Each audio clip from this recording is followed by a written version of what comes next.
What is up, everybody? NC. JC and We are back with a Smackdown, actually Tarpdown live review. It's been forever, but we had to bring it back. So here we are, watching Tarpdown in HD, WWE HD. So it's if you want to watch along, go on Peacock, and it's August 20th, 2010, Season 12. Watch along with us.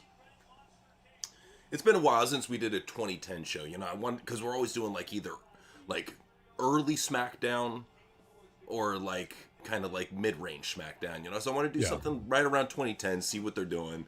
They're doing a recap right now with Kane and The Undertaker. Oh, no, I'm good. Okay, cool. I was playing the intro. Yeah, so, and what's crazy is like this is back in 2010. Like this is like it doesn't feel that long ago to me. It doesn't. 15 years. 15 years ago this was, to the day. And you're just seeing right off the bat more star power. We got Kane, we got Undertaker, we got Rey Mysterio. There's nobody like that nowadays. They can try to jack off the shit, especially with like the AAA. Notice how like they were saying, oh, AAA got over 4 million views. AEW can't get anything past 286,000. It's like, dude. Well, first off, it's the WWE machine behind that, and nobody gives that credit. Right. And then I would say second off is, you know, how many of those views are botted on, because it was on YouTube. How many of those are botted? Like we've seen, like I've seen videos of like Indian bot farms. You have these people working like 20 different cell phones on multiple accounts. It's like, this shit can be easily botted. It's crazy. What my brother's talking about, these people will literally have like a multi-managing app, have BlueStacks open, and they'll have all these clones of cell phones open on their screen. And they can literally click on each one and do something. It's insane what's going on. And you think if that's one Indian guy doing 20 accounts, think if you got a building full of 100 of them. That's that's a lot of fake views. And how many people live in India? Billions. So that's what I'm saying is, when you take into everything into account, especially how social media has been heavily integrated with the Indians lately, it makes sense. It makes a whole lot of sense. And notice WWE is very friendly with India. And notice who's the person or entity, for that matter, that always copyright strikes us. WWE India. Bastards. Go bastards. figure. Go figure. Mm-hmm. So we got ratings. Well, I gave you the Collision one, which was awful. 286,000.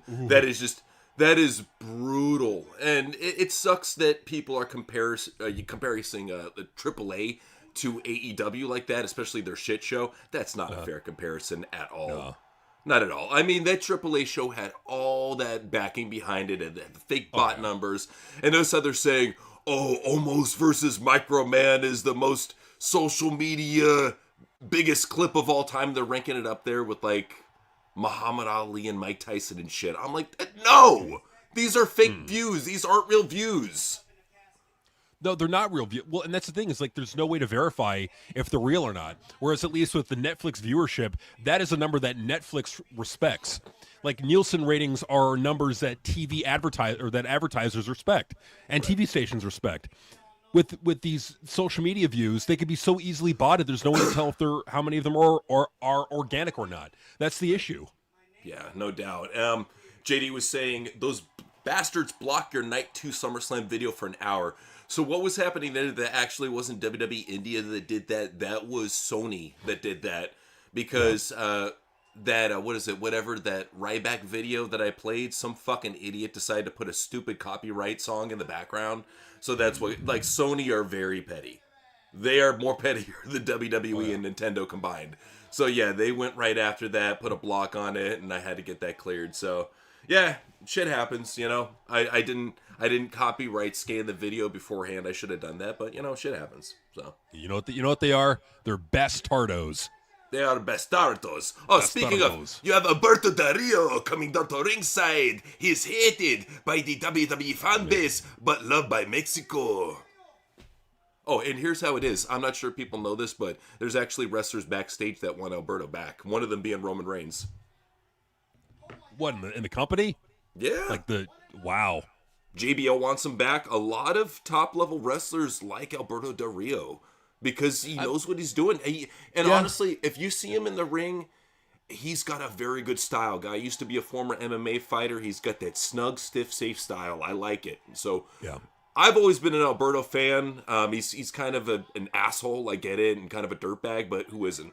It's wrestling.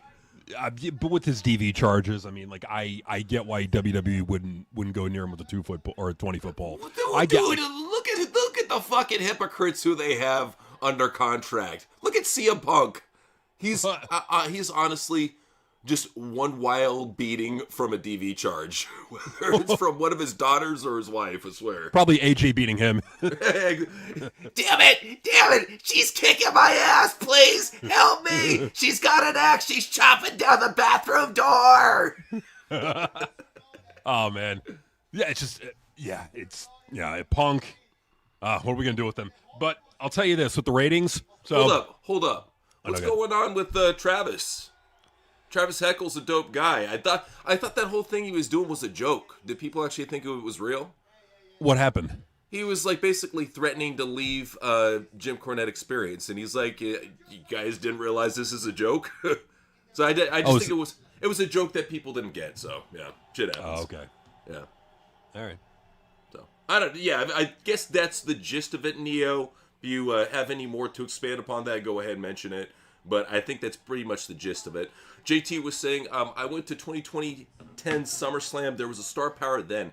Kane and Undertaker feuded for the last time in 2010. Paul Bearer was in the feud. By 2011, Undertaker became a part-timer. Oh my God. You got Good really times. the best of Undertaker before he left and became a fucking sellout retard cuck. So good for you, man.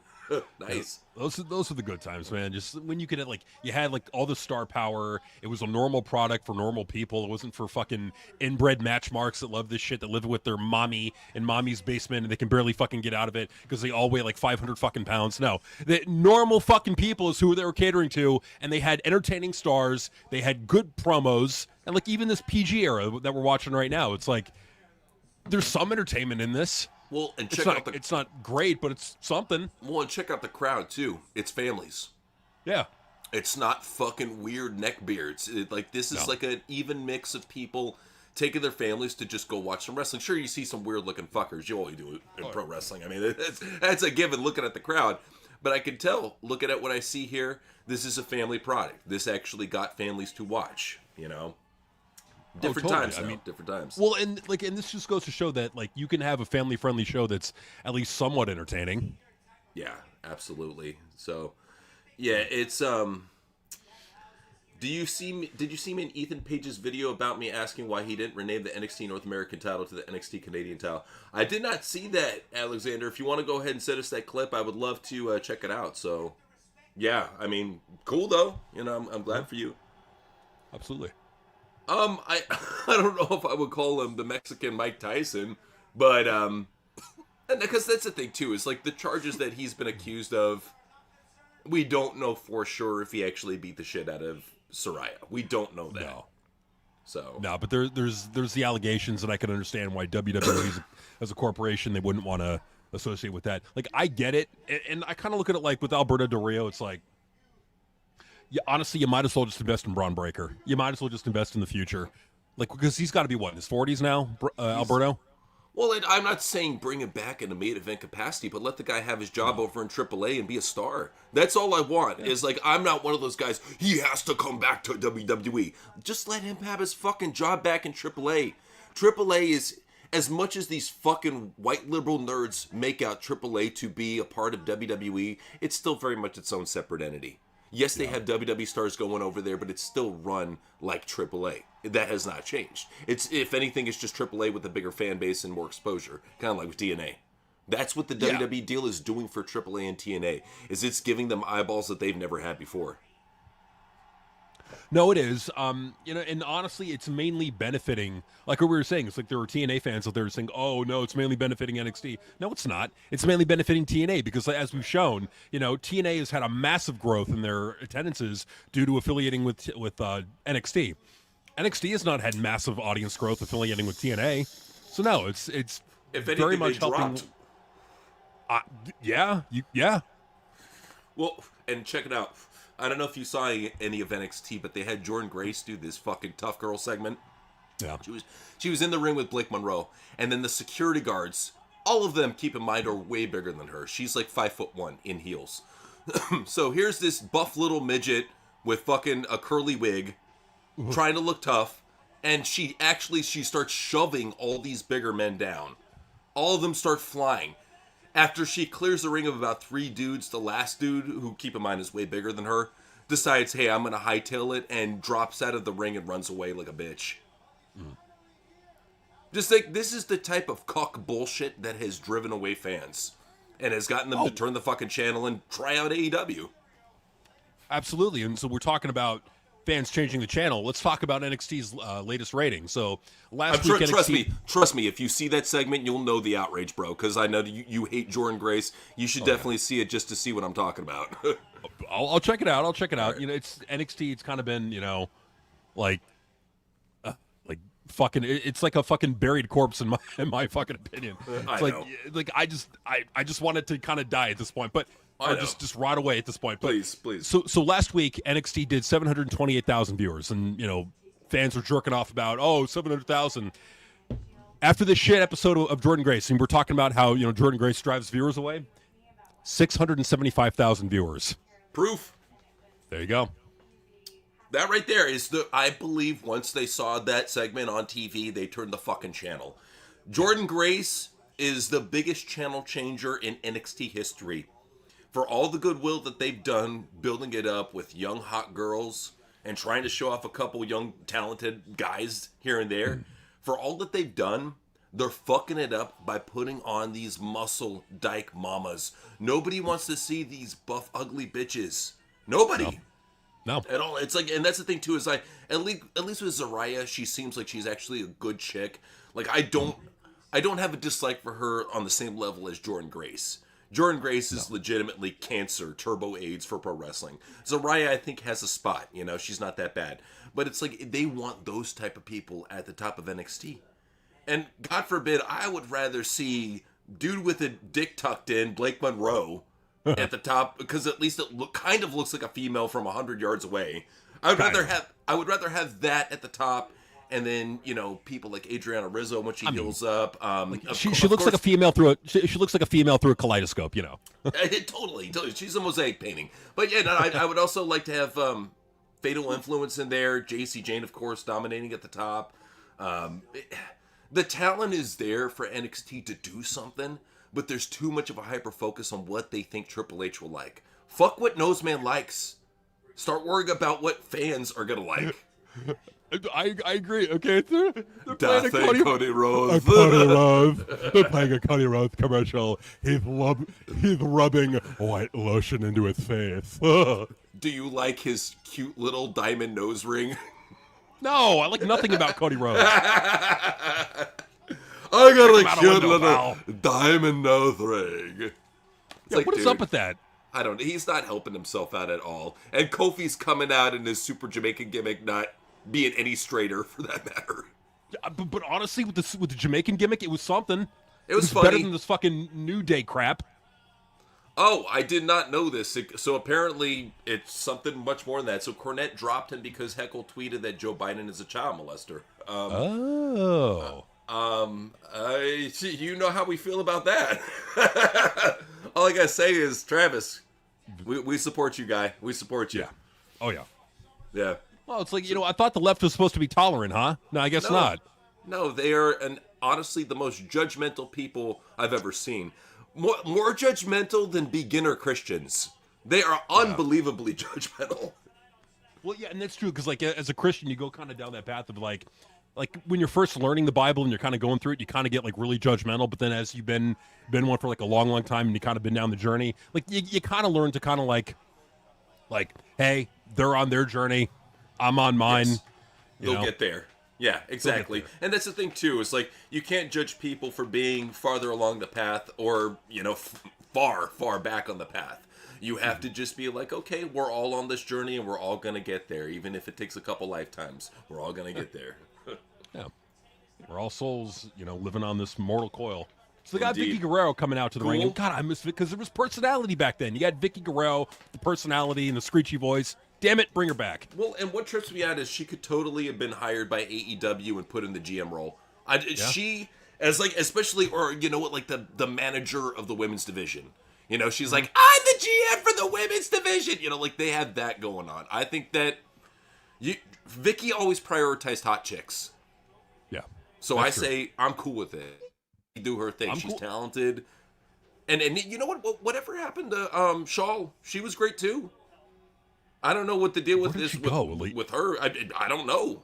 Is she in MLW? Like, oh no, God. Probably. You know what? MLW is a good. Yeah, that's probably where MLW. If they go missing, it's usually MLW. I usually look at MLW's roster page. And I'm like, okay, that's where that talent has been for the last 5 years. Locked down in MLW on Fight TV under a fucking paywall like a bunch of jackasses. Yeah, fucking kidnapped and stashed away in fucking MLW. Dude, I don't get it. Keep talent away from the fans. There you go. I don't get it. At the very least, why wouldn't you have a weekly or monthly show that is available for free on YouTube that can get the fans into your product and you publicize the shit out of it? It is like beyond me why these fucking indies, they just like, oh, well, we're this major indie company and you're gonna pay for our shitty $15 pay-per-view in 320p or you're gonna hate it. You know, it's like, no, I'm not gonna pay for it at all. I'm not gonna even worry about it. Like, right, and the thing that they need is they need exposure. Like, that's the one thing that if you're a smaller indie company and you're trying to like build your company, try to make more money, you need exposure. You need people to know who the fuck you are and that your company even exists. Like, and that's one of the things that AEW fucks up on is they do not advertise their shows really well to the crowd. And that's one of the things that WWE does phenomenally well under Nick Khan is they advertise the shit out of their shows. Like, you'll know if it's coming to if a WWE show is coming to your area. You'll know. You'll get the fucking pop-ups on the advertisements. You get the TV ads. You get everything. Whereas AEW, they don't do shit. Well, it's just as simple as free nowadays. Everything is social media. Everything is digital. Yeah. It's as simple as just having a social media manager that basically promotes from all these accounts all at once. You can do it with a bunch of different apps where you can do a publish one post and you'll do it under 10 different apps. Like, that's not a big thing nowadays. No. And not only that, but with StreamYard, you can live stream off of YouTube, off of X, off of just about any social media platform. Rumble, Kick, whatever you want to do, you can live stream off of it. So it's just, I don't see the holdup with these indie promotions. All you really need, basically, is a halfway decent digital camera. Maybe one or two of those, and get them, hooked up via Wi-Fi, and you can live stream. Either that, or you can do a taping and post it. Either it's beyond me why these promotions suffer so much when they don't have to. Because they're run by people that are out of touch. They're run by people with giant egos that are completely out of touch, like the Conans and the fucking God, who's it? Like the Scott D. Moores, who like look at MLW right now. Look at Maple Leaf Pro Wrestling. Look at them, brand new company, all this hype, world at the fingertips, and they've faded away. They are more irrelevant than MLW right now. Well, and that's the thing too, is you'll see, like, from time to time, you'll see ads for MLW on social media, and they got stars, man. They got Matt Riddle, they got Shotzi Blackheart. There's star power there, and and they're just locked away. You don't see who they're competing against, and that's the thing too with Court Bauer and Scott D'Amore, all these draconian dickheads who think, oh, I do one show a month, that's enough. No, fuck you. No. What you do is you do one giant show, like a fucking 4-hour show, and you cut it into tapings. It's not that fucking hard. No, it's really not that hard. And you got to have a hook too. Like, why am I tuning in to watch this? What am I seeing here that I'm not going to get anywhere else? Like, they need to start thinking like that. Unfortunately, they all think the same of, and that's another thing too, is like, why am I going to tune in to watch Matt Riddle and MLW when he's just doing matches? Well, I've seen Matt Riddle matches for years and years. I don't need, like, I'm not getting anything new by tuning in. Oh, he's got red hair now. I don't give a fuck. Like, have him do something that's different. Right. Well, that's the thing, too. Is like, if he was coming out on TV and promoting his OnlyFans while smoking weed, that would be at least something to talk about in pro wrestling. But no, you're not going to catch any waves in MLW. They're one of the safest fake shit indies out there. Oh, yeah. No, what they are, they remind me a lot of, like, the Urban Wrestling League combined with... Lucha Underground. Yep. Yeah. Well, that's the thing, too, is they even borrowed a lot from Lucha Underground and started doing Lucha Underground shit on their shows. So they don't even have their own identity. Like MLW is just they're just this basically this supersized shit indie over in New York that bites off of Lucha Underground. And honestly, they even have Dario Cueto too. They even got the guy who was running Lucha Underground in MLW. It's ridiculous that you have all these companies out there with some money to spend, and this is what they're doing. And they're wondering, oh, well, I don't get why fans aren't coming to our show. We're putting on bangers. Well, fans are done with bangers. They're done with that. That is 2010 through 2015. That shit is over. That shit died with NXT Black and Gold. Well, because once they saw it on a bigger platform, especially with AEW, and they saw it being overdone, it lost its luster. It lost its flavor. You know, we no longer wanted to see strong style because we saw all these guys that were doing strong style. What was happening to them? They were getting destroyed in the ring, and none of them had personality. They were literally just dude in underwear who has stamina for 45 minutes. Who gives a fuck? And they realized that you can't get excited for one-trick ponies. Every wrestler that has ever gotten over has done so with more than just one ability. And they finally realized that. They're like, wow, I need a wrestler that can actually talk on the mic, that has a character, that has aura, that has presence, that works out in the gym, that has originality, that has, some sort of a good intro to them, something going. But no, that's what we had, especially in NXT, shitty Def Rebel theme with fucking stupid little jobber wearing X-Men clothes when he cosplay wrestles. Nobody wants to see that shit. Well, it got old. It's kind of like a one-note thing. It's like, how many bangers can you see until you're like, okay, just give me a fucking story now. Right. Hillbilly was saying a couple buddies of mine signed with MLW. I told them I wish they'd have talked with me first when I heard the details of their contracts. Ooh. And I don't blame you, man. That's the frustrating part is that they may look at it like, you know what, well, maybe there's security there. Maybe he pays his talents on time. That's something that is very important on the indies because you have so many fucking shady indie promoters saying, oh, yeah, the money's in escrow. I'll PayPal it to you soon. And you end up getting you end up getting like a PayPal payment for like $30 fucking 3 months later. Shit like that, God, yeah. Like that, it's so bad. I mean, it's like that in MMA as well, It's really bad over there too. But yeah, with indie pro wrestling, it's very much pick your poison. Well, and the thing too, like, it's not that like we hate MLW. We don't. Like, I don't hate MLW. I don't hate indie wrestling. What I want to see out of it is, well, it's just I don't like the fact that they tie down people who I want to see, and they don't have anything engaging for a program, and they don't have a free locally accessible show. It's all these combined, and just the smugness of them. Like, we don't need that. We're a top indie. No, you need that. All companies need that type of digital exposure nowadays. Oh, 100%. And, the thing is, like, I want to see MLW, grow. I want to see them grow. I want to see them touring throughout the country. I want to see, more people, attending their shows. I want to see better for them. Like why? Like, as a wrestling fan, I want competition at WWE. I want MLW, but more importantly, I want AEW to get their shit together, start booking great shows, building their audience back, and then, growing their shows. Like, that's what I want to see. Like, it benefits me as a wrestling fan to have more options. I think what's happening for like WWE and why they have so many big attendances is because there's no alternative.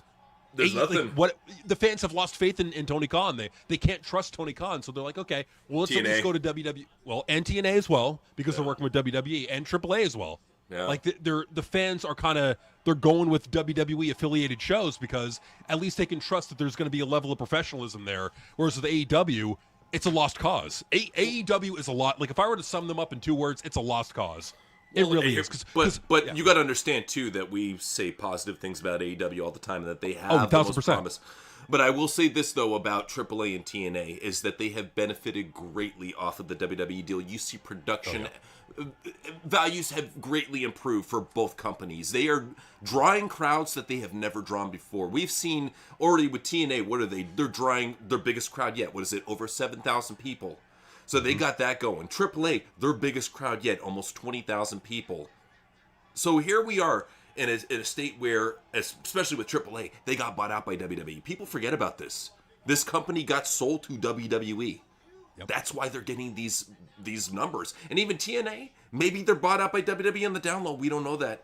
It kind of feels like it is, honestly. Well, let's put it this way: the TNA Plus app is owned by Endeavor. It's on the Endeavor, or it's not owned by, but it's on the Endeavor platform. So, it's on the Endeavor platform. There's an NXT TNA partnership. There's if they are going to sell, like, it wouldn't surprise me if WWE was one of the top, or if they have a situation. Honestly, it wouldn't surprise me if WWE has like a right of first refusal deal with TNA, where it's we talked about it on the news. Yeah. Where they're going to have the first rights to buy TNA over everybody else. Yeah, no, we talked about it on the news where we went in depth, and basically they have the right to veto anybody who dare take a bid. Tony, for example, and buy it themselves. And I think that's eventually what's going to be the case, is I think that they're definitely looking at TNA as a developmental for WWE, not just NXT. I think they want one, of course, for the PC, one for the Indies and TNA, and then they got AAA for Mexico. Eventually, I think they're going to try to get a big Japanese company. I don't know about New Japan. I know Noah's definitely a possibility. So who knows? But yeah, I think that they're definitely going to be moving towards UK and Japan as the next big satellite spots for WWE. Oh, 1,000%. No, I definitely think they're going to be doing that. Like, and the thing too is, like, people were saying, what about NXT Mexico? Like, there's going to be this whole expansion plan. Well, that's what AAA is. Yeah. And that's what they're doing is, like, rather than, starting their own company. Well, because it would take more money to start their own brand in Mexico and then build it up. Rather than do that, why not just buy the most popular wrestling promotion in Mexico, AAA? There you go. Yeah. Now they own the Mexican market.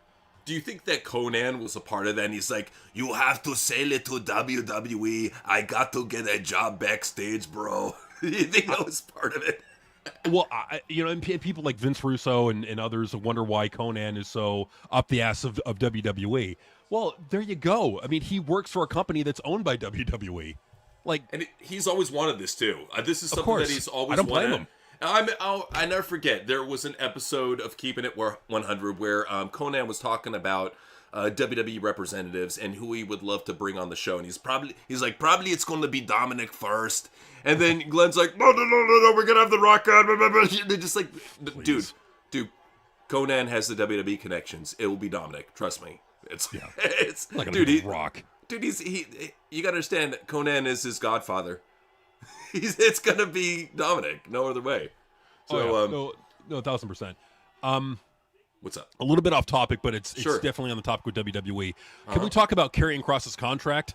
One quick, hold that real quick. I just want to get VHS. He said, speaking of Urban League Wrestling, I remember Eddie Kingston's gimmick over there was stealing sneakers. Yeah. I think this is what we talk about. And keep in mind, stuff like Urban Wrestling Federation is, I believe, available on Tubi.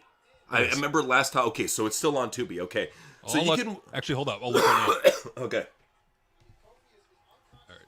So you can go ahead and watch this shit on Tubi. I'm guaranteeing you that Triple H, he gets fucking bored as shit on his days off because he loves wrestling.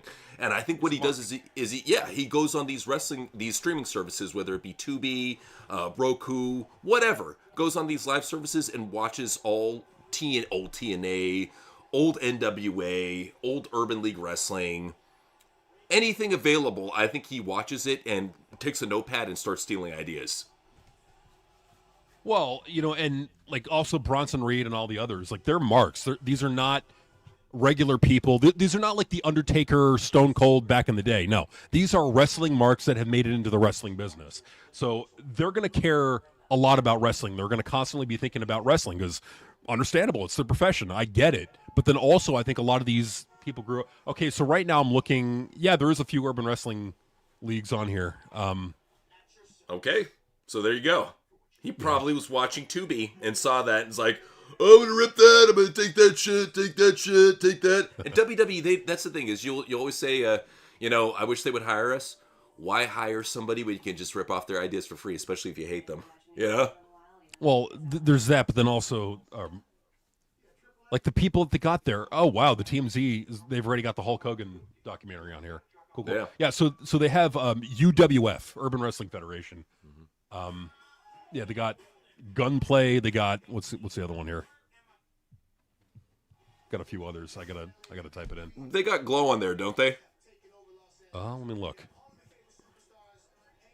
Pretty sure it's on Yes. Tubi. Yeah, Yeah, Gorgeous they got Ladies different Ready. versions. They got Glow the story of the glamour, and they got Glow the wrestling promotion, and they got a Glow documentary, and they got Okay. Brawlin' Beauties over here. They got like another Glow show like with interviews. It's kind of cool. Cool. All right, cool. See, that's what I'm saying. Is there's a lot of wrestling available nowadays. If you look around these streaming apps, you will find obscure indies from fucking like 2005. Hey, at least they're offering something that WWE doesn't, originality. So, you were saying, I'm sorry. What's up? No, good. No. I but just didn't want you to forget about Karrion Cross. Okay, so the Cross contract. Yeah. So one of the things that kind of stuck with me after watching that Cross interview said that they offered him a contract. So there was an intention. Now it may have been a low ball, but there was an intention of them to keep him. Like if they didn't want to keep him, they would have let his contract expire, not offered him another contract, and told him to go fuck himself. Like pretty much told him to go fuck. When they want to get rid of somebody, they're not going to offer them a contract. They're just going to say, "All right, go." But that's not what happened. They wanted a contract. So I think they want to keep him. I genuinely believe they want to keep him. But I think he kind of talked to them and said, "Hey, look, I want to take a little bit of a break. I'm going to come back. I'm going to come back with like all these fans wanting me, supporting me, and then I'm going to come back to a big pop." And so I think the plan of his is do a few indie dates, work on a few things on the indies, maybe do like some acting roles, and then come back in the Rumble. That's what I think is going on here. Well, that's what you think. That's what you think, but we can talk about what he's actually said. And what he's actually said in the Ariel Helwani interview is that they offered him a contract, but they refused to offer Scarlett a contract. Yeah. So that's the big issue that he told you right off the bat, is that they wanted him back, but they only wanted him back. They did not want the combo package. And that stuck with him, because he's like, you know what? I've been on the road with my wife. I've gotten used to working with her. We have this chemistry together, and you're going to fuck that up because you want to be cheap and only pay for one talent? Fuck you. I think eventually they'll bring them both back, but we can't forget about that is with his own mouth. That is not us dream booking or hypothesizing or anything. No. That's with his own mouth saying that's why he did not sign back with WWE. It's under his own volition. He chose to, but they definitely put a gun to his head and said, hey, this is a situation. Take it or leave it. But for the argument of people saying, oh, well, Triple H at WWE didn't want Cross because he's a jobber, they offered him a contract. He turned it down. He turned it down because it was only for him. And they'll probably say he's a fucking idiot for turning it down. Dude, it was only for him. Right. And they don't see, and a lot of these fucking gay dorks don't see the value of Scarlett because they haven't seen what we've seen. So they just see a pretty bitch with big tits on TV, and they're like, oh, she's a dime a dozen. Like Layla. Exactly. Right. That's all they see is, oh, she's just a pretty bitch with big tits. Dude, she's so much more than that. Like, if you saw the Scarlett that we saw, you would know why we put her over all the time. She's a woman that I would have loved to see at the very least become a part-time wrestler and valet, kind of like a Maxine Dupree.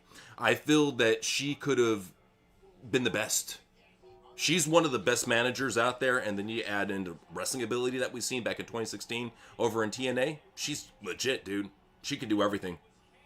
Oh, absolutely. And that may be like, maybe she wants to get in the ring, and so maybe, she wants to go work the indies and then come back. Who knows? But we know for a fact that WWE offered Cross a contract.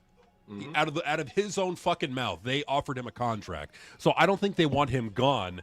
I just think that it's kind of a gamble that Cross is doing to where he feels like he can kind of, ride the wave when he comes back. And I do think that there may be, something where it's like he's trying to work out a deal with them to like maybe bring his wife in. But they want to keep him, like, at the end of the day. So, well, and he basically said that they do want him back. From that interview, I gathered, I think he's trying to get something going with TNA. I think that he's trying to get. I could see on their next big show, he makes a surprise return as Killer Cross. He's already got a new theme song that he's been promoting on his YouTube. He definitely is gearing towards that killer gimmick again. So I think he's gonna bring back Killer Cross, which is the best thing for his. He knows that too. He knows he's at his best when he can be killer. So hopefully he starts showing all these fucking haters what we saw. Well, and it seems to me like, it seems to me, no, 100%. And it seems to me like he's trying to repackage himself in a way. That's what it seems like. Well, because he's been ruined by Triple H's booking. And this is something that really pisses me off about these fucking retarded, fucking brain dead, low IQ, stupid smarks. Is that they will see a wrestler that is getting shittily booked in WWE and disregard the fact that they look like a star, that they can cut a promo, that they can move merch, that they have aura, that they get a reaction from the crowd. They will disregard all of that for just a couple of criteria. And those couple of criterias doesn't have work rate matches that are loved by the internet. And number two, oh, he's a jobber, he loses a lot. Who the fuck is booking him? Right. Is LA Knight a jobber with the pops he gets? Yeah. Is a jobber with the pops he gets? That's what really drives me nuts, is Akira Tozawa gets bigger pops than Gunther and most of these other work rate fuckers, yet gets no credit. This is what, like, all the people who actually get pops in WWE are personalities. Look at R-Truth. Buried. He's one of the guys who you could easily put the SmackDown title on him and reinvigorate the brand. They won't even try that. No, I mean, they won't try it because, Triple H has his vision of what he wants to do, and what he wants to do is just matches. And look, I get it. If that's what you want to do, that's totally fine. But save that for NXT Black and Gold. When you're on the main roster, when you're booking for the main roster, you got to book with the fucking casual fan in mind, because you're going to have the passionate marks. They're going to be there. You got to grow that fucking audience, and it's just baffling to me that the people that run TKO they've given Triple H a very long leash. Oh, because the business side of things, because they know how to advertise, they know how to market. Yeah, they're going to sell a lot of tickets. They're doing, from a business standpoint, what they fucking need to do. Absolutely, Neo. I saw your answer, man. You're good on the chat. I've seen you, dude. So you're good. Appreciate your input on that. Yeah, Jim Cornette is a fucking. He's so anal and whiny and stupid about some shit. He's funny as hell on some things, but don't take him too seriously. That's the main thing I could say to anybody about him. But yeah, for ratings, did we cover all ratings? Did you want to talk about any more of them? Because I know we got kind of sidetracked. I was just wondering if we're good there. No. Okay, so for Raw did 2.8 million. Oh yeah, no, we were covering the 2.8, so it's not even really a bump. They were getting 2.7 for the longest fucking time. Oh, whoopee! They got an extra 100th. Yeah, whoopee! You got a, what is it, a 3.0 down to a 2.8. So really, they're just getting right back to their number. Yeah, I mean they're falling right back down, and then the problem, the thing with the argument of they're not going to be going head to head up against Monday Night Football because it's stretched out over a week. That's true, but here's the other problem with that is that the NFL, when it's back, it kind of takes over the everything. Well, it just takes over everything. Like, it brings attention back to the NFL, and so I think with more attention going to the NFL and more interest to the NFL, there may be less interest to watch shit on Netflix. I mean, WWE related. I mean, because WWE content, it's not must see. Yes, Kelly. All right, Killer Kelly. All right, looking great. Not today's shitty Killer Kelly. The original Killer Kelly, the great one. So yeah, JT was asking, yeah, they do have a partnership with Marigold right now, but they try to keep it on the down low because the owner is kind of a diddler. So yeah. Two TWPW Josies I like, Waka Nara, Akayaka Boko, and Yuki Kama Fucky Mucky. I'm looking them up. Had a match on MLW Summer of the Beast 25 recently. Yo. Oh, great. Was it some hot raw sushi action for you, JT?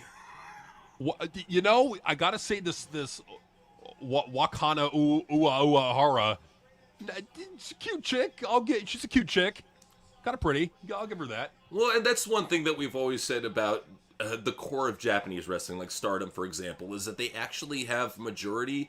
And you get some ugly bitches, but for the most part, they're actually attractive women on. Yeah, no, this is definitely not an ugly bitch. Yeah, this is in no way an ugly bitch. Yeah, cute face. She's got a nice set of tits. Didn't Stardom do like some bikini calendar too? I think they did. See, that's why they're cool. Yeah. All right, Stardom's cool with us. Yeah, I've never slandered Stardom. I won't slander Stardom. They're for straight fans. What's up, Truly?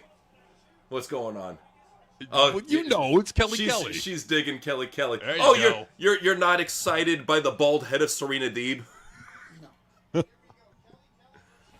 She's a good wrestler. You know what? I think Serena Deeb would be fine as a road agent in a company. She's got a wealth of experience and knowledge. Yeah. But yeah, it's just. And you look at her back in the day, man. She had some fucking cans, dude. I'm talking about like her head was just as big as her tits. Hey guys. Then she fucking went woke and took the tits. I'm like, no, don't take the tits out. You look good with them. If you had like a head of hair too, that would be nice. But she became a Gumby doll, dude. No curves at all. It's like, what the hell? And here you got Kelly just looking like $1 billion. All the fans are sexually excited and can't leave even for a piss break. They're like, I'll hold the piss in just to watch a shitty match. I don't care. So I got a little bit. So I'm looking at Cross's account on X. So he's going to be at Defy on September 19th. Old Killer, New Era. So he's coming back as Killer Cross. There you go. Right. We know what's up, dude. He's a smart man. He knows what works, dude. It's as simple as that. Do you think Punk ever tried to rub up on Serena's implants? Yeah. I'm getting that. Yeah. Why is she doing that? Let me feel those titties. Yeah. Did you see her doing the Nazi salute? What the fuck? So they're straight edge Nazis? What are you doing, Punk? Yeah, you didn't know I'm a straight edge Nazi, motherfucker? That's okay. I'm trying to keep it under wraps with all the lib posting.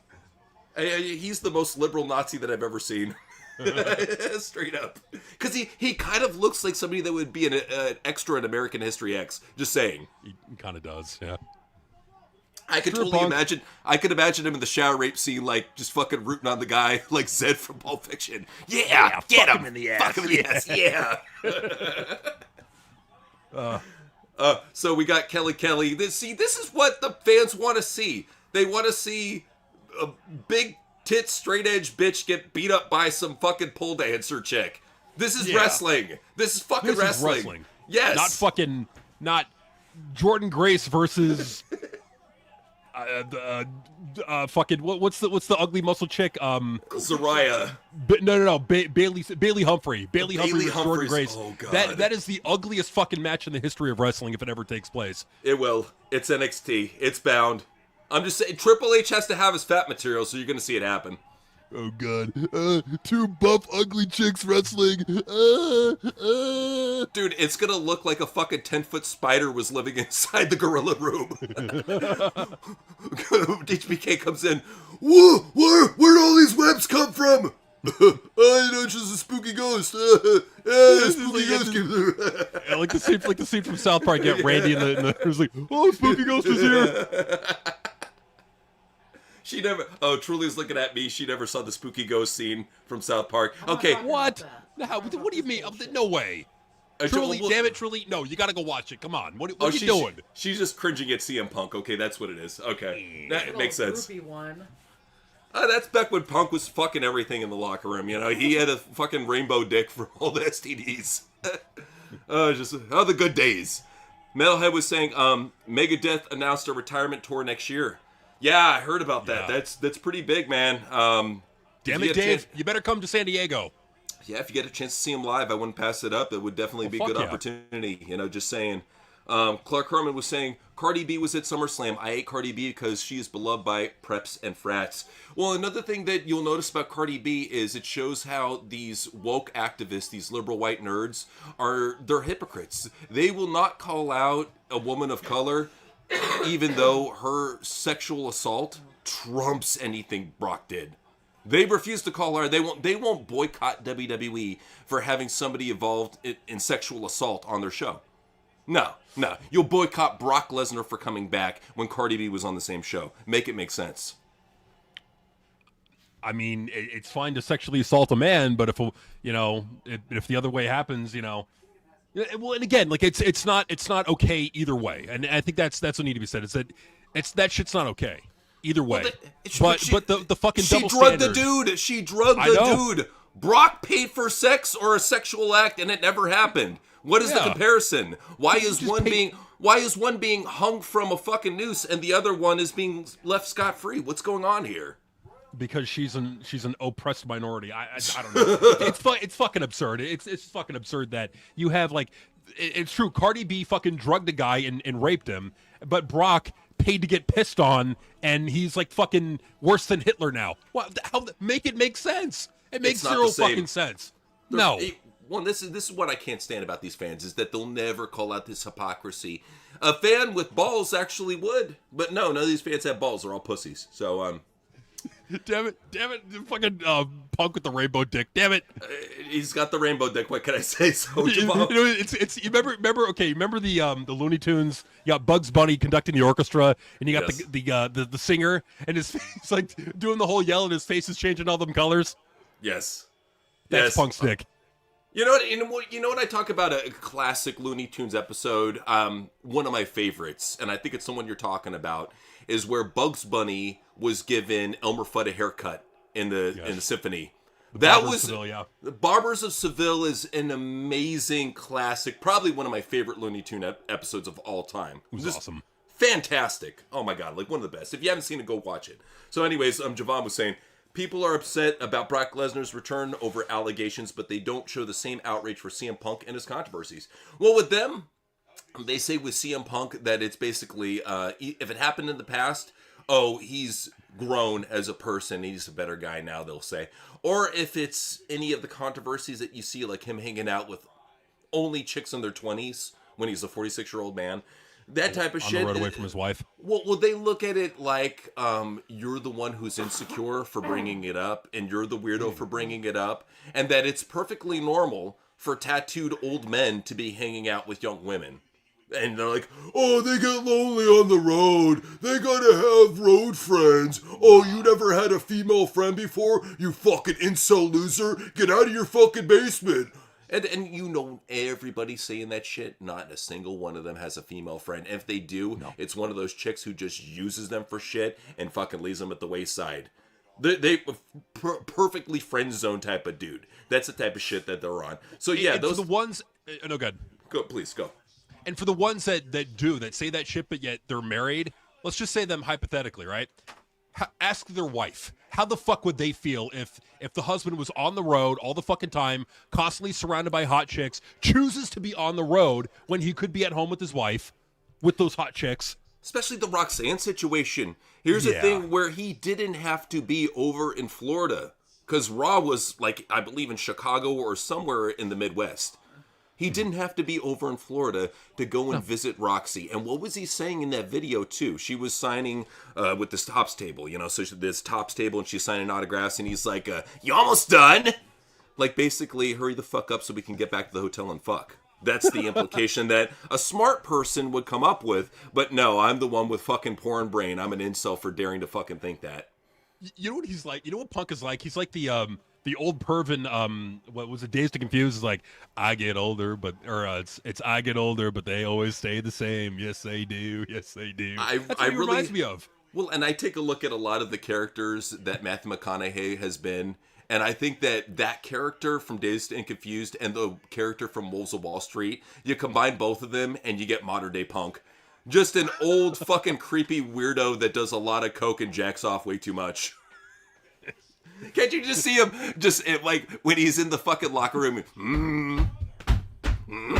Beating off in the back. Why? Yeah. Hey, Punk, you're gonna be on in about 5 minutes. You can see it. So, all right, you go ahead and do your thing.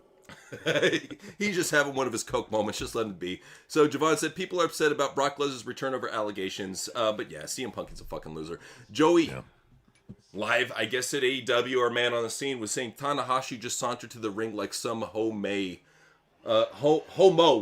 Oh, well, you got to understand, too, that Tanahashi got probably turned inside out at G1 Climax. We showed the picture on the news. He was in a very compromising situation. I'm guessing that Dave Meltzer and Kenny Omega were on the other side. We didn't see, but that would be my guesssumption if I had to guess. Oh, is Joey there right now? I mean, could be. You know, yes. With people who are in that company, and you know what? It's such a shame, too. It really is. Because they, as we were saying before about AEW, they've got some good talents over there.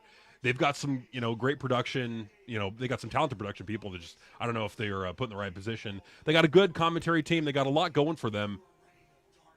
But the booking, man. The fucking booking.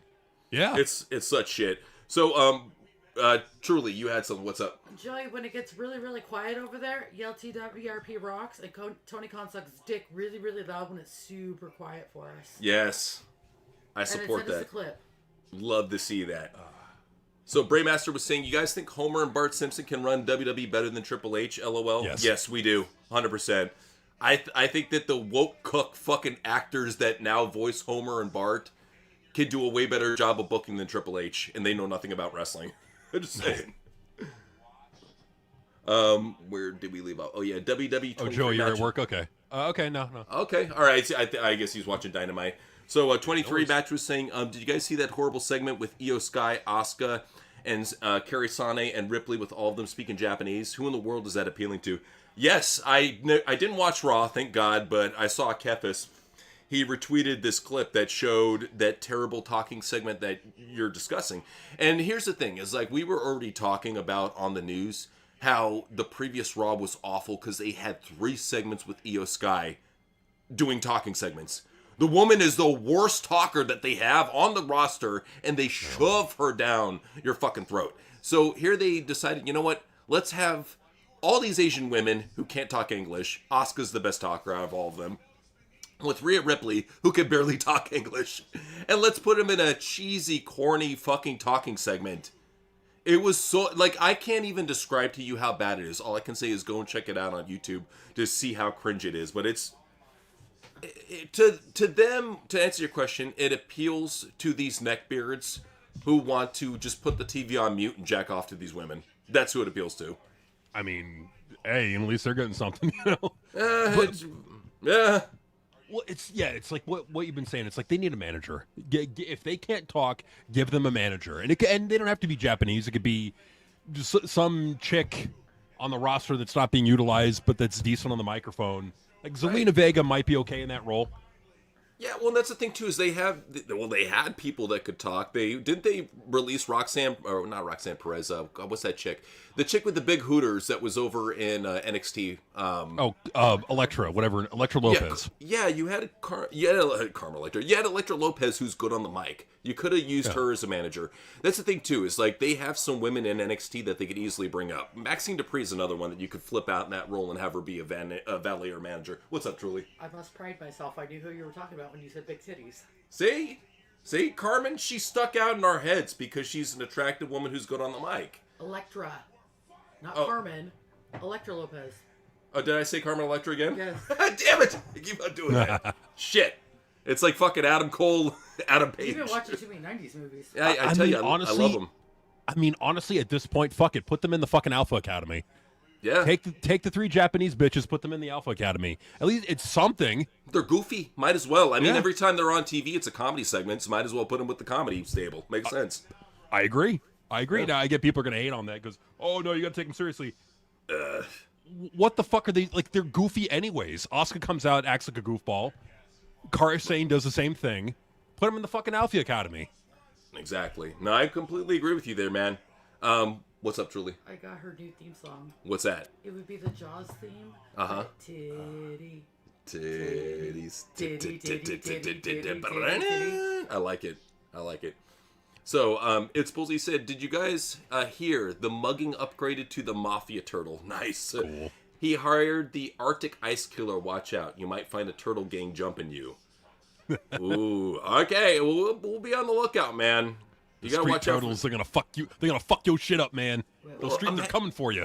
Imagine seeing not only the street turtles, but a fucking 8-foot tall polar bear with guns. Like you can't compare to that, man. That's dangerous. Nah, you just fucking just run. Just run as fast as you can. So they got Kane in the ring. He's the WWE champion right now. He's cutting a serious promo. He has the mask off, which is dumb. The promo's still going on. Well, he's not a bad promo. That's the thing, but it just a guy like him should be used in small doses. He should be intimidation over working the mic. Yeah, well, and that's what they did at first with him, with the mask on and the fucking, I will bury you alive. That whole voice box shit. Right. They should have just stuck with that. Yeah, they didn't, though. Shitty. What's up, Truly? This promo is going forever. Oh, I know. Even Truly's like, what the fuck? So King Marcus said, you guys mentioned about being Gnostic Christians. Yeah. I would identify at least myself as a Gnostic Christian because I take what was learned about in the Bible and I take the history of other mythologies and religions and I try to find the common ground. I believe that there's no such thing as mythology. I think it's a form of history. You just have to connect the dots on which god or which entity that they're talking about in the 12 gods pantheon, basically. So, just yeah, that's just my personal beliefs. So, 23 was saying Vince was right for releasing Io Sky. Awful shit. That was one of the best releases. It got so much outrage at the time, but I love the fact that he did that because it shows you that he was trying to cut all the people who truly are work rate dickheads who do not matter in the company. When Johnny got released, when Bronson got released, when Candice got released, when Tommaso got released, when Io got released, it was a breath of fresh air. I was like, dude, finally WWE is healing. And then lo and behold, that stupid scandal kicks in, Triple H comes back, and all those shitheads get rehired. It's time to play the game. Yeah, that's when everything went downhill. Oh, man.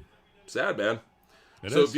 Beautiful was saying, I saw the Cornette video about Travis Heckle and mentioned about his separation. Jim said it's not about politics. I was like, miss me on the bullshit. And well, that's what really drives us nuts about liberals, is they don't have the ability to keep their political beliefs to themselves.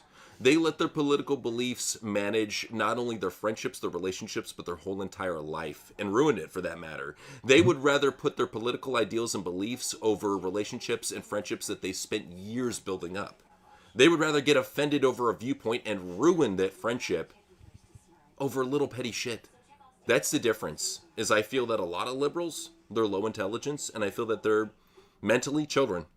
They show it all throughout the IWC on a constant basis that they're low IQ. They act like children. They refuse to grow up.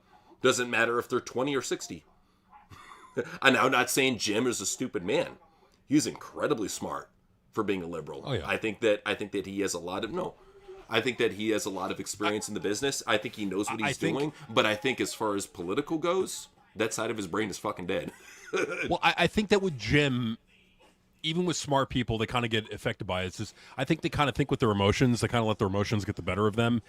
And then they kind of think about it later like, oh, shit. And I think like losing Travis Heckle to them, they're losing one of their most beloved artists. Like, I would say the most beloved artist with the Cornette fan base. Like, they loved the guy.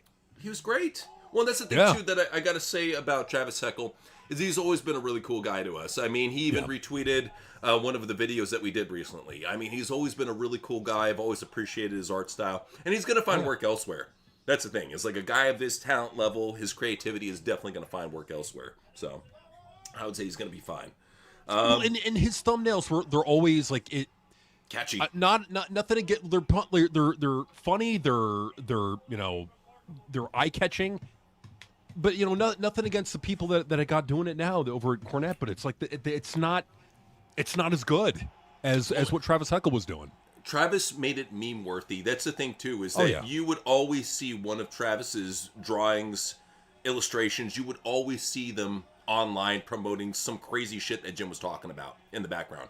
Every fucking time it was Travis Heckle's like cool, creative drawing, funny drawing that you would see in the background that caught your attention. And you're like, okay, this is a cool looking thumbnail. He's got Jim Cornette dressed as a wizard and he's got Triple H dressed as a peasant. What's going on here? Shit like that. And you're like, okay, let me see what's going on here. I mean, it was just fun. Like, his stuff was fun. And I don't think it's going to have the same effect without Travis. Like, and I just think this is Cornette fucking himself over. Yeah. And hopefully they can bury the hatchet and get back along, and mend that fence. But like, other than that, man, with Travis Heckle, like, there's going to be demand for his stuff. Maybe go to the competition. I burnt the fucking bridge down and I built it back with dead bodies. Oh, Jim. Oh, man. Well, I mean, there's competition for him to go to, if they want those thumbnails. So, Absolutely not. He's definitely going to have people looking for his services. But that's the thing, too, is you have to consider he does not give a fuck. This guy has built a reputation on burning down bridges and really separating himself from people. Don't forget about Brian Zane, Yeah. And I support him on that, by the way, because Brian Zane's a fucking douche. But I'm just saying, it's like he's built a career out of this shit pretty much. So it's always like if he's working with somebody, just don't ever expect it to be permanent. If he has a blow up with Brian Last, don't be surprised. Well, he's had blow ups with everyone he's fucking done podcasts with. Like, why would Brian Last be unique? Exactly. Yeah. In fact, he would be the unique, the one in that scenario, because like everyone that Jim has podcasted with, he doesn't really podcast with them anymore. Like the other the one chick he was podcasting with, he doesn't work with her anymore. They got into some blow up. So it's like it's so far the track record is Cornette just can't. Like, he'll find one thing to disagree with you on, and then if he disagrees with you on that one thing, fuck you, we're done. Cut out of just stay out of my life. And that's kind of like how I think he approaches things. And like, that's not smart. He's a man-child. Yeah. That's the thing, and it doesn't help that he only gets older and more stubborn. But, like, no, that's man-child bullshit. You gotta just move on, dude. Move on and get over shit. But no, he's I'm the great Jim Cornette. I don't have to. That's what it is with him. It's like it's that ego. I understand. But what was it? Metalhead was saying Mandy Rose said on her podcast how WWE cleaned the NXT ring constantly because of her or her pee outbreak. Just as we thought the PC is a huge orgy fest. That's what we were talking about on the news, man. When Mandy was talking about that, you could see immediately Tino Sabatelli was like, "Dude, don't talk about that. Well, I don't want them knowing that I owe you out at the Performance Center." Well, and it's logic too, because like, look, who do you have in the Performance Center primarily? A bunch of men and women in their 20s. What do men and women in their 20s want to do? Fuck. And not only that, but they're all working out. So, like, that's the thing. The dudes, you don't understand this. The more you start working out, your testosterone starts getting jacked up. So, there you got all these fucking horny dudes. And then the women, of course, are looking at these dudes who are in great shape, that are young. And they're like, okay. And I would say with the PC, at least they're signing marketable people now. They're not signing work rate midgets anymore. So, yeah, that's what you have, is you have this big fucking orgy going on down there with all these young people. It's the way it is. Well, and the fact that WWE was not prepared for that, or that there was a fucking herpes outbreak going on, like how could they not be fucking prepared? And what Mandy was saying is they were not changing the ring out or the ring canvas out. Gross, man. Nah. Why wouldn't you wash it after every time? Like, that would be my first thing, is that you would have to just put it inside one of those, like, giant industrial washers and just wash the fucking ring mat. Because you have to figure people are sweating all over it. Sometimes they're dribbling piss and shit on it. Sometimes they're bleeding on it. So many bodily fluids. Slobber. Who knows, man? People tossing their drinks in the ring. Why wouldn't you at least wash it after you're done using it for one night? It's so unsanitary. Well, what I don't like, I mean, because don't they check for STDs when you go to work for WWE? Like, you would think they would. I don't think they do. Well, I don't think they do sexually transmitted disease tests. They probably should. Yeah, I don't think they do that. I think what they do is they test for performance enhancers, steroids, shit like that. So, I mean, hypothetically, let's say that a wrestler's in the ring and that wrestler has AIDS, right? Right. And the wrestling has a big cut on their back, right? And the wrestler, and say that wrestler with AIDS, gets cut open, bleeds on the mat, and then the wrestler with the cut, lands on that, gets infected, and then gets AIDS. I mean, this shit can happen. What's up, Julie? I agree. The whole AIDS thing. I could see them doing a test for AIDS, maybe, but for anything like that, sexually, it's on your own. I can't see them doing anything other than for, like, with blood. Yeah, it's just some chick got fucking nasty ass cooch and fucking rubbed her juices all over the ring. Shit happens, man. But nah, it's just it's going crazy down there. I'll tell you that much. Tio said, "What would a Vince retake over look like, and who would he push? What would he get rid of? Who would he lay off?" I think it would be a lot like the layoff that happened when you saw NXT 2.0 come back, because that was the whole thing. It was him, Nick Khan, and Bruce Pritchard were going down to the Performance Center, and they were evaluating what was working and what was not working. And what was not working was all these fucking indie legends with broken bodies with no charisma. So that's what you saw, was all of these fucking indie losers get fired. All the ones that got hired back, with the exception of Karrion Cross and Scarlett, were indie fucking losers with no potential, nothing to offer the company, and he got rid of them. I think you would see people like LA Knight would flourish. I think Jey Uso would definitely flourish. I think Austin Theory would be saved. Right now, he's buried upon, like, I don't even know if he's still with the company, but Austin Theory would be rehired if he got fired, and he would be pushed to the top of the mountain. To let a guy who's that young and has all those tools go to waste is spite. Because who cares if he's a fucking Vince guy? He can bring in money to your company, you fucking idiot. Yeah, I agree. And so I think that's ultimately what they're going to do, is like take NXT Black and Gold and apply that to the main roster. I think it's going to look cartoonish. It's going to focus on NIL. It's going to focus on, like, the Braun Breakers, the Tiffany Strattons. It's going to focus on, like, Hotter chicks, I think they're gonna put more of a focus back on the bikini models rather than these fucking JC bloated muscle trannies that like fucking Bailey Humphries and JC Jordan Grace. He's talking about the main roster. He's not talking about NXT. So that's what I'm saying. That's what I'm saying. Right. I think that is what's the main roster is gonna look like. I think a lot of the Sami Zayns. I think Vince would look at them and go, well, he's in his 40s. What else am I gonna do with them? We need to focus on youth. Bye bye Sammy. Bye bye Kevin Owens. You know, I think that's ultimately like what he did to NXT 2.0 is what he would do to the main roster when he comes back. What would you see him, like, specifically, who would you see him taking off the main roster immediately? I think he would leave Sami Zayn around because he sees him as, like, a comedy guy who he can put in fucking acting segments here and there. I even think he would keep KO around as a mid-carder. I know. I think he would keep Seth Rollins around because Seth is one of those reliable workhorses. I can't stand him. Vince knows him. He would keep Cody around too. I hate to say it.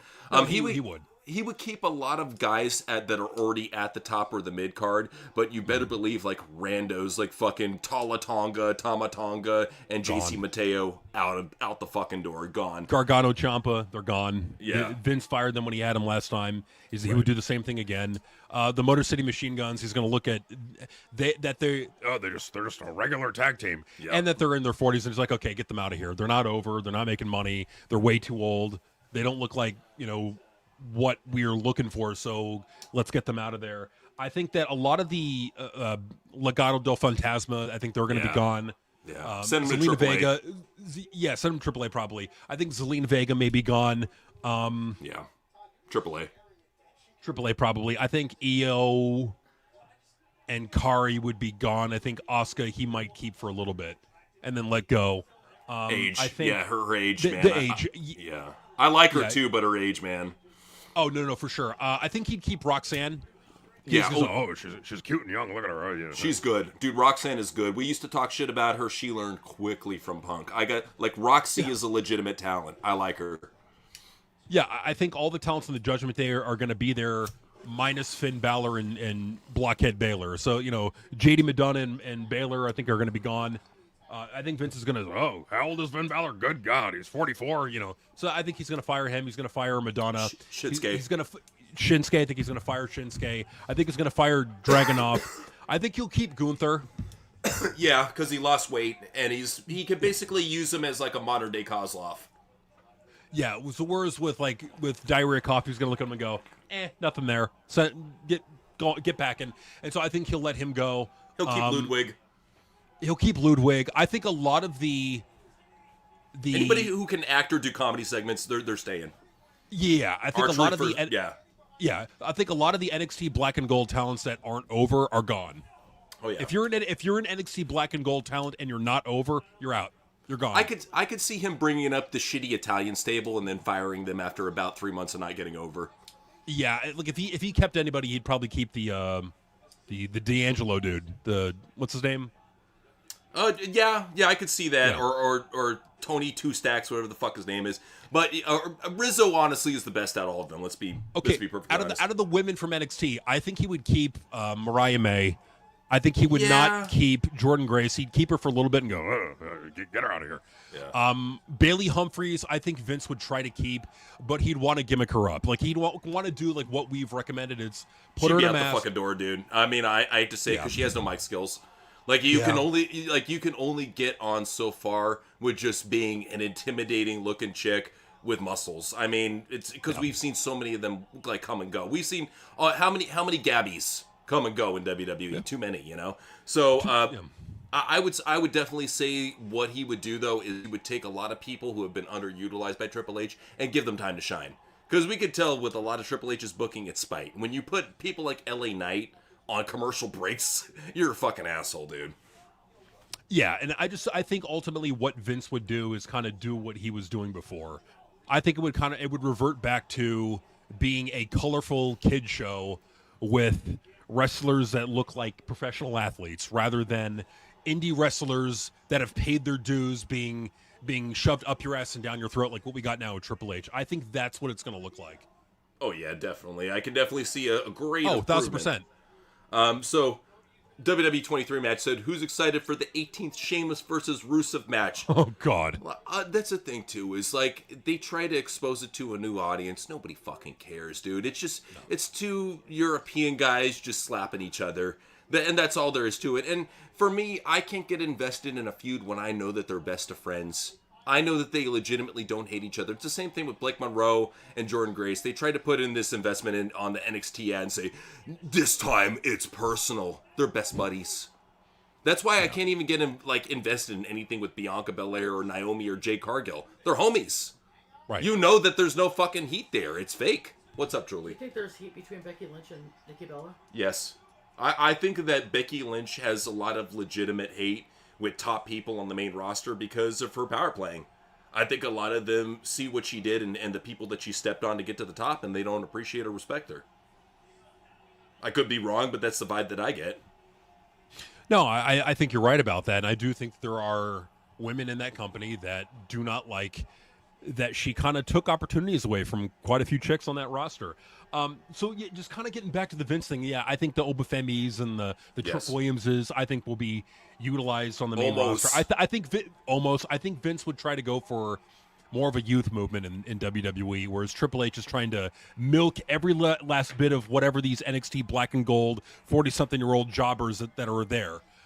I think, you know what I could see? Fuck that shit, cut them all. Yeah. You know what I could see right off the bat is I could see a new nation of domination. Obafemi, Trick Williams as the mouthpiece and leader, and then you get Omos as the muscle. You bring those guys in, and automatically you have a stable that's way better than the Hurt Syndicate. You know, I may get heat for this, but I quite frankly don't care. So if somebody's watching this and they're going to get, they're all fucking panties in a bunch over what I'm about to say, I don't care. Go for it. I think Trick Williams is the new Rock. He is. He's the dude. He is so legitimate. That's why we always put him over. Mm-hmm. And I think if you take the future of NXT, who we've always said are Trick and Oba, bring them up in a stable. Trick is the mouthpiece. He's the best mic worker in NXT right now. You make him the mouthpiece, and then what you do is you have Omos, who the fans have been wanting to see for the longest time, as the muscle who just fucks up anybody who tries to fuck with Trick. Make him a dominant champion. You can even make him chicken shit a little bit. It doesn't matter. Because you got that fucking muscle like almost of just any time that anybody tries to step up, boom, they get chokeslammed. Yeah, well, okay. How do you think what would Vince think of Sol Ruca? I think he would like Sol Ruca for the simple reason that Sol has done a lot to really get into great shape and look more feminine. Like, don't get me wrong, she definitely looked like a young Charlotte when she was coming up, but she's definitely coming to her own. She's got a gimmick. Like, that's what I think he would do a surfer gimmick for her. She would come out with like a surfboard, and she would come out with like a surfboard, and do video packages of her, going through a tunnel. Water, surfing. That's what he would have. He would have surf packages and her with the surfboard. I mean, a fucking surf commercial comes on right now. What the hell? Weird. Synchronicity, man. So he would make her a surfer, and I think it would be a great gimmick for her. She does crazy gymnastic RVD type shit. I love what she does in the ring. Really, all she needs is a mouthpiece or a manager. Because other than that, I think Sol's got everything. What's up? You know what else she needs?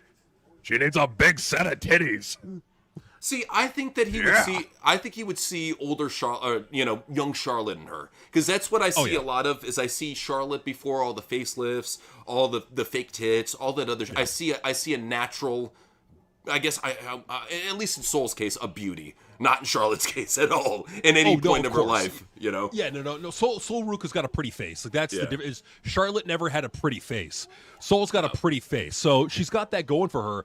And I feel like she's more likable than Charlotte ever was. Like she does not feel forced like Charlotte was. Like you had to support her because she's the daughter of Ric Flair, and if you don't, then you're a bad wrestling fan. Whereas with Sol, there's no history there. There's none of that bullshit. It's just there she is. She's pretty. She's talented. She's doing her thing, and so I feel like because she's not being shoved down your throat, it's easier to like her. And so I feel like when she goes to the main roster, Sol, within a couple years, is going to get over, no matter who's booking her, whether it's Triple H or Vince. I completely agree, man. Real quick, Lord Wallet, I'm sorry, there's so much going on right now, but yes, we did see. At least I saw the video. I would definitely recommend my brother sees it. You're awesome on Cross. You did a great job, man. That's why I've been retweeting your shit, because I've really been enjoying what you're doing. So yeah, keep on doing what you're doing. Anybody who's putting out videos, and really just spreading the good word at TWRP and growing their own brand, we love that shit, man. So keep on doing what you're doing, brother. I love it. Absolutely. So I'm sorry, truly, what's up? Oh, his mouth was just pissing me off. He's like a Cody Rhodes. Oh yeah, no. We always said that there should be something called the SS Army and have Jack Swagger, Cody Rhodes, and Lars Suckerman all in the same stable, all in gay Nazi uniforms, like pink Nazi uniforms. His mouth. He'll have Cody Rhodes goose stepping to the ring. Hey, wasn't Hitler a dog guy? He loved those German shepherds. Just saying. Just saying, yeah. The Jack Swagger says. And God, you know, man, you could have like segments with him like doing fucking paintings of dogs. You walk in, like the interviewer walks in for a meeting, and he's fucking doing a nude painting of Pharaoh. It's right there, damn it. It's right there. The kids will love it. Paint naked dogs. Yeah. Oh, I think it'd be great for TV, man. We should totally do it. like, you know what they got to do? Like, fuck it. When Vince comes back and he's at Gorilla, 2 years from now, the camera. 2 years from now, the camera has to be on him nonstop. I need to see old, crazier than ever Vince. He's got to be crazier than ever. You know what I would love to see is him in Joker paint with a reaction box at the bottom throughout the whole fucking broadcast. Even the commercials, he's like, Ew, what is this? It sounds like an old man's disease. What is it? Zerproxin? What is this for my prostate? What is it? Sounds like something you rub on your balls. that would be the best episode of fucking Raw ever. It's just people fucking tripping out over his bloated fucking Vince Price turkey face. But damn it, it's entertainment. Well, you know what they got to do? Okay, no. One of the episodes has to be the fan reactions to Vince coming back. Look at those fucking waiters! Look at him! He's ruining wrestling! Bros, just when we had it in the palm of our hands, Vince McMahon comes back and takes it. Bros, what the fuck happened? We had it all, bros. Vince should have a new PLE called The End of the World and have him on the poster with the WWE Universe in his hand and him laughing. Just to fucking rub it in the Smark's face like, dude, he literally has wrestling back in the palm of his hand. I would love that more than anything. You know what we're going to do? We're going to bring back a great concept WWE just filed a new trademark for it. We're going to bring it back. The Thunderdome every week. I'm down for it because the thing about the Thunderdome is it made the fans a part of the show. It was interactive and honestly way more entertaining than any of these boring plants we see in the audience nowadays. Well, it was just like KKK members and fat people jerking off. Like it was just the funniest shit ever. Oh yeah, well that's the thing too. Is you saw people falling asleep on stream. You saw pictures of Chris Benoit. You saw people taking tokes. They're like, people were having a good time, man. That's what we miss is the personality. That's sad though, is when the fucking audience had more personality than the wrestlers. Even Vince saw that. He's like, oh shit, I had to do some firing. Well, and you know, like right now, and unfortunately, he fired Black Cena. Yeah, Black gayer Cena. Oh, do you remember when Darren Young came out to the locker room and CM Punk was like, "Pull it over here, buddy," and he gave him a big hug to fucking virtue signal? Is that Darren Young right there? Yes. Oh, yeah, I do remember that. Wrestling his brother John Cena. You know, that should be his gimmick. He should come back as Cena's brother. It's Cena's brother from another mother. It's perfect. Like I love it. Honestly, it was a storyline they could have done. Vince was probably on the brink of doing it, but he didn't want to fuck with, I guess, Cena's credibility. I would have done it. I thought, fuck it. They both look like each other. Well, it would have been funny. Like there would have been a lot of fun with it. No doubt. So, what was it? King Marcus was saying, I always wondered if social engineering propaganda like liberalism, Marxism, indoctrination are subliminal spells to the mind of some kind. And the proof, I believe that you're right, the proof of that would be the fact that all of these ideologies are heavily promoted through every single major university in the United States and in Canada right now. Liberal ideologies and not conservative ideologies or any other ideologies, just strictly communist, Marxist, liberal ideologies are being promoted in every single school. It used to be to the point where it was just universities. Now they're even spreading it over to public schooling. That's how you can tell that there's an agenda at play when it's not just online, when it's at school. And that's why I feel bad for all these young liberal girls, because they hear this shit in school and they think that that's true. I hate to say it, Zoomers and Boomers are the most ineffective members of society because of how much they pollute it with their lack of knowledge, with their naivety. Sucks. It's just Gen X and millennials holding it down, you know? Yeah, really sucks. Wow. So, yeah, we got Teddy Long player. Is he going to put Kane in a tag match with The Undertaker? I think I can see what's going to happen. And a tag match player. Do it, Teddy. You know you want to. You got to do it. Don't fight the urge. Just give in. Well, and what it comes down to, Sean, is that these people, they're just sick and tired of seeing the same old Triple H bullshit. That I think that a lot of them are going back on Peacock, and a lot of them are going back and checking out the WWE archives and seeing the magic that Vince did. And you know what was a perfect telling of that was right in the middle of when Triple H took over, and then you had Great Balls of Fire. We always talk about this show. When you had Great Balls of Fire come out of nowhere and have a completely different book show than every fucking Triple H match mark, 5-match piece of shit show that you were used to seeing, a show with life to it, that just came out of nowhere. There never has been another one, because there never will be another one. When you saw that show, you knew it was Vince and Bruce. That was classic Vince and Bruce right there. Well, and the thing about it, like, you have, like, some smart that you look at it and go, oh, that show's going to be garbage. And quite frankly, like, I didn't have high hopes for the show either. But my brother and I watched it, and we're like, holy fucking shit. amazing. You got people bleeding in matches. You got fucking car wreck scenes in the back. It's like, it was like a fucking episode of Ruthless Aggression era. That's what it felt like. It was dope, dude. Yeah. The thing that always sticks out to me is the Braun Strowman Roman Reigns ambulance scene. That was awesome. That was cool. Yeah, it's like, go if you got like a desire to go check it out, go check it out. Like if you're not in the United States, you got Netflix, go check it out. I think it's on Netflix. If it's not, I think it's still on Peacock. Yeah. Yeah. Well, for us, I think it's on Peacock for the United States. But yeah, it's worth watch. You know, you got an Alexa Bliss match in there. And Alexa Bliss, that was back when she was doing the thing where she'd like fake her broken arm, like she would like bend her arm the other way. I think that was honestly the best Alexa Bliss right there. That was the best incarnation of her.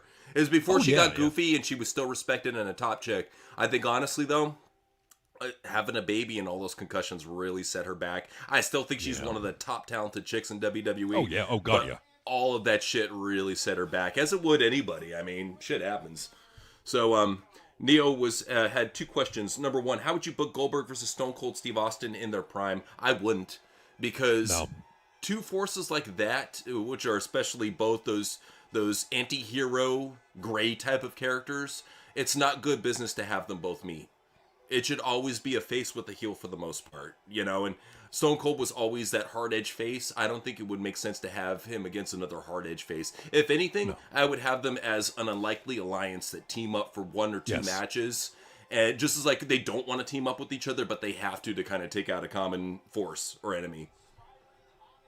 Because I'm thinking like maybe like them, like Rock, Austin, and Goldberg versus the NWO. Like that would have been fucking great. Yeah, absolutely. Yeah, so let's see what we got here. And number 2, thoughts on the rumors that Chris Jericho may come back to WWE. It's gonna happen. It's gonna happen. Well, we've been talking about it for the longest time. The minute that Chris Jericho took a hiatus on TV, the minute that happened, we were saying, dude, he's not going to re-sign with AEW. He's coming back to WWE.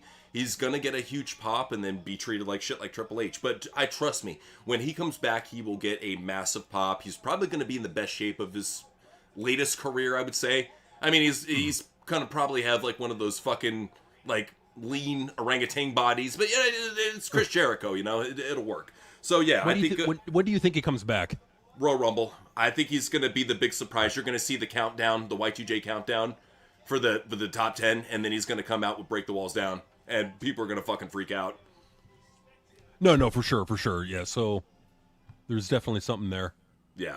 So King Marcus was saying, remember when Punk claimed to be the back in what, like 2007? We don't ridicule that meth head goof enough.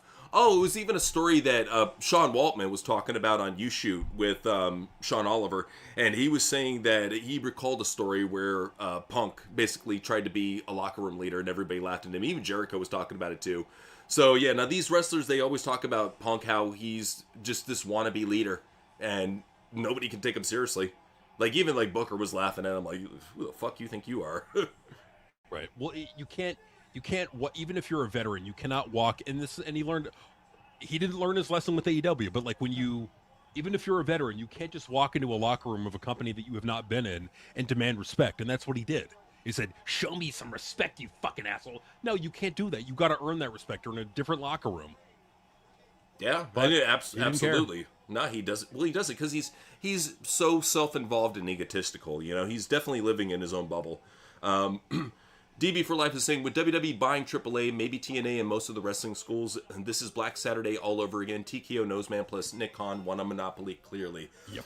Well, let me just say this, a DB for Life. I will say that, coincidentally, it's been a long time since I've given a shit about AAA and TNA, and go figure I actually care about them when they take a great talented guy like Jeremy Barash and the talented crew that Triple H ensemble, not Triple H, the crew that he got together, and they bring new life to these companies. I think that's one thing that people greatly look past, especially with AAA, is who's the main guy producing these two huge AAA shows. Jeremy Barash, who used to work at TNA for the longest time and was the jack of all trades over there. Jeremy Barash. They have really the ace. We said this back in the day when Jeremy signed with WWE. They have one of the aces of pro wrestling right now behind the scenes. Jeremy is unbelievable. He is everything, dude. He does everything. Literally everything. Well, I would even give him credit too. Like there's a segment on Raw with Bailey, the whole like personality split bullshit. I think he directed that because that looked like a Jeremy Barash video package. Yeah, and it was good.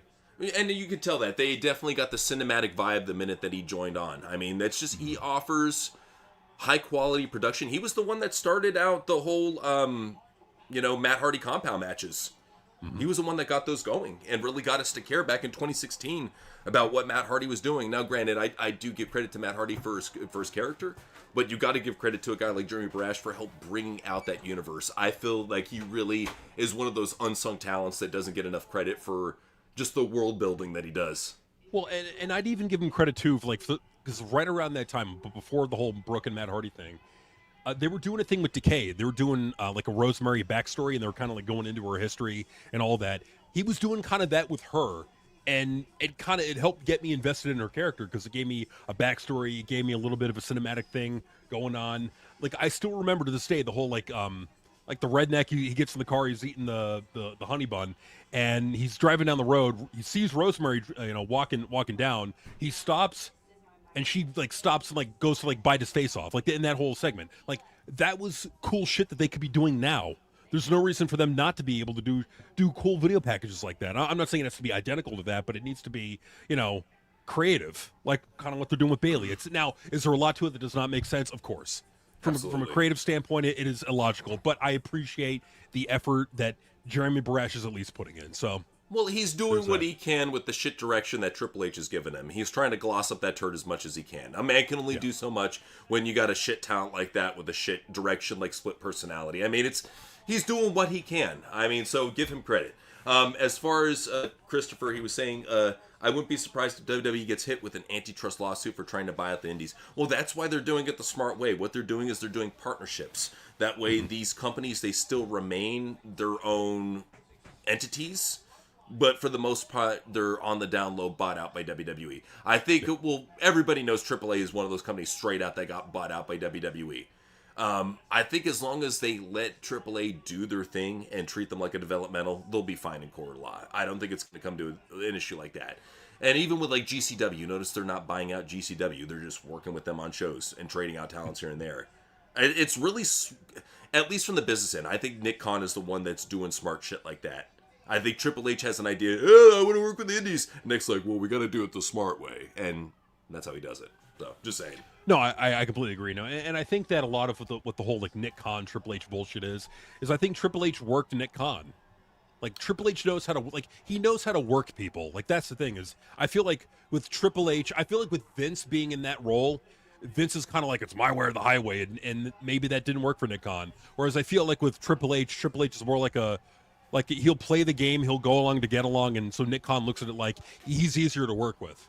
I think that could be. You know what Nick Khan is? So you've seen Inglourious Bastards, right? Yeah. Okay. What he is he's the double agent. He is the double agent that is working for the Nazis. On the down low, he's working for the U.S. That's what he is. I think that he's still working for Vince and still on Vince's side. I just think he's doing what he can to play along with Triple H right now. And if the time comes, you better believe he'll double cross him. You understand Nick Khan, he's concerned with his own financial well-being and his own personal investments. He probably bought a new house, got a lot of things going when he signed that WWE contract, and he's like, you know what, I got to keep my job. At the same time, though, I don't like this motherfucker, but I'll make it work with him. I think that's what he's doing right now. I think if he comes back, it'll be business as usual. Yeah, no, I think so too. And or I could see Nick Khan kind of, sailing off into the sunset and saying, I made a few $100 million. My family is set up for life. I'm good. I could see him doing that too. But who knows? Or maybe going back into his agent work. But they made good money. Or he's made good money. He's done a lot of good for the company, and I think he can still do good for the company. I think that him and Vince will reconcile if it comes to it. So. Neo said, do you think John Cena's heel run is the worst of all time, or what other heel run that is worse?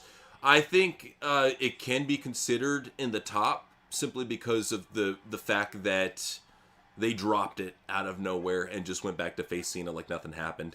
So I think just because of the laziness applied to it, you take something like that Vince has passed on multiple times. He passed on it back in 2012. So many writers have floated, let's turn John Cena heel, and Vince has never done it because he knows there's so much money in babyface Cena, and you can't buy him. He knew that this would happen. What was proven is that even if Cena actually fucking cared, he doesn't right now, but even if he actually fucking cared, he's too beloved by the fans, even insulting them for them to take it personally. Mm-hmm. So that's what it all comes down to, is like a situation where he sees that and he's like, you know what, fuck it. I'm not going to turn him heel. Why would I? But Triple H is a fucking dumb, lazy retard who does impulse shit like friendship and betrayal, turn on your partner, change alignment for no fucking reason, then go back to it. He does shit like this all the fucking time, and the fans don't call him out enough for it. Well, what they were trying to do is TKO, I think, got a little they got a little too smart for their own good. And what I mean by that is they're trying to keep like sell out. I think they're trying to do everything they can to maintain sellouts. And so one of the things they arrive at is like, hey, turn Cena heel, like to create interest in the product. But the problem with it is that if it sucks, if it blows back, I think you're going to get a lot of fans that are going to get pissed off at creative, and it could negatively affect business. And again, I'll point out that you're seeing good attendances, but you're not hearing sellouts as much as you used to. Like last year, you were hearing sellouts like every fucking week. Now they're a lot less frequent. So they don't matter, and they won't matter because they keep on overcharging on tickets internationally. So they keep on killing. They kill themselves. So Hotman said Jericho's last WWE match was Saudi Royal Rumble match 7 years ago, and his return to WWE is at Saudi for the Royal Rumble. Kind of a coincidence. Just saying. It all ties up. Alex was wondering, would you be surprised if AAA gets a US TV deal with Telemundo since that network is owned by NBC? I wouldn't, because I've heard that they're actually gearing to get TNA and AAA major TV deals, so I can see it happening, honestly. Oh, for sure. No, I absolutely do think that AAA could get a TV deal. Well, and the thing, too, is like, we know for a fact when you look at like census data, you'll see, a massively growing Hispanic population in America.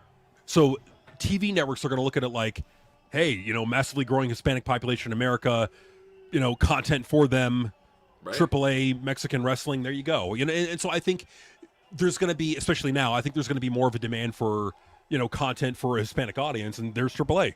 So I definitely think that AAA will get like, honestly, it would not surprise me if they're on NBC main broadcast channel. So it wouldn't surprise me. Well, I could see one of those things where they start utilizing AAA in kind of like an NBC Saturday night main event type of thing. Oh yeah, no, I could see that for sure. Like maybe not like every week, but you may see like a AAA show once a month, or maybe twice every a month. 3 months, yeah. Yeah, and then you could see it like on like weekends or something. Okay. They're definitely going to be borrowing a lot of WWE talents. I could see Ray Dominic. Oh God, yeah. El Grande Americano. You're going to be seeing El Delgado del Fantasmo, all those fuckers. You're going to see a lot of these WWE talents going over. Isn't Lola Vice already over there? Yes. There you go. You're going to see a lot more of that. Mm-hmm. Dominic. You'll see Dominic over there. Yeah, he was in the main event. Ray. So yeah. So M.M. Garza said Black Sabbath should have been in Scooby-Doo movie crossover, not Kiss. I think they suck. Oh yeah, Kiss. Don't get me wrong, they're not a bad band, but they're always one of those butt rock bands that have been greatly overrated, and I don't like how they diss ICP, so that kind of like, is whatever to me. But yeah, I just never been a big Kiss fan. If you're gonna pick a band, Black Sabbath is way better. I just think they wanted something that was gonna be more kid friendly because it's Scooby Doo, Mm-hmm. No, I think I know why they went, because it's cartoonish. Kiss, they have the cartoonish face paint on. I guess they were thinking of like they would fit better in a cartoon than Black Sabbath would. But me personally, like I completely agree with M.M. Garza. Like I'm much more a fan of Black Sabbath than I am of Kiss. Yeah, I'm just not a fan of Kiss. And hey, there are people out there who are fans of Kiss, who are not fans of Kiss. Nothing wrong with that. So, teach your own. Yeah, no, totally. So, what was it? WWE said, Vince knows how to put fun in wrestling, Triple H doesn't. And that's why we always give Vince credit, is even at his old age, he still goes back to the well with what works. Triple H refuses to use a full playbook of what works, even though he was most popular during the era of what worked. So, yeah, it's just, that's what we see, man. We see a lazy fuck who wants to fucking book for the match marks. Sucks. Pretty Classy Lady was wondering, thoughts on the BET Hip Hop Awards getting canceled by their own network. I think a lot of it just has to do with a lot of these networks not getting the funding that they used to. And I've heard about BET getting hit by funding issues. Look at PBS, that's another one right there. I think a lot of these networks, they're just not getting the commercial advertising funding that they used to. It happens, so, way it is. Well, it's like content, shows like BET, they're really going to get hit by just the cord cutting.